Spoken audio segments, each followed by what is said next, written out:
今天给大家分享懒人早餐饼，几分钟就能做好一家人早餐。准备一把韭菜，洗净去掉根部，切成小碎丁。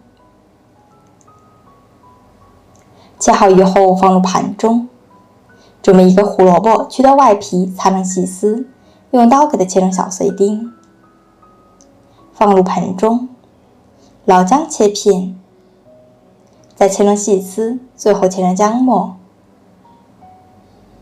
全部放入盆中，开始调味儿：1勺蚝油，2勺食用盐，1勺胡椒粉，2勺芝麻油，少许生抽，使它香调味儿。5克熟油，用筷子顺时针搅拌均匀。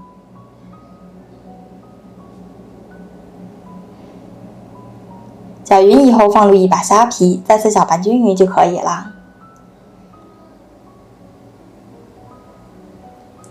盆中打入3颗洋鸡蛋，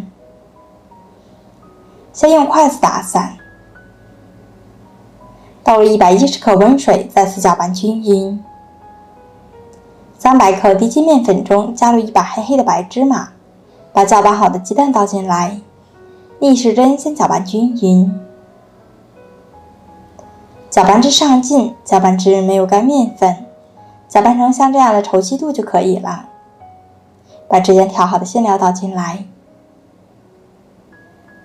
顺时针搅拌均匀，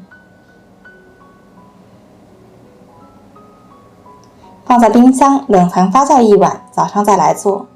醒好的面呢，满满的气泡，用筷子搅拌上劲排气，这样才会更加的有筋性。搅拌2到3分钟左右就可以了。淀米称倒油，用刷子涂抹均匀。倒入搅拌好的面糊，找一个平铲铺平，涂抹均匀，不用2次发酵。用淀米称上下火烙制5分钟就可以了。按压饼的边缘立刻回弹，就说明熟了。特别的节省时间，我们出锅，放在案板上，用刀切成自己喜欢的形状。在切的时候呢，就已经闻到韭菜的香气了。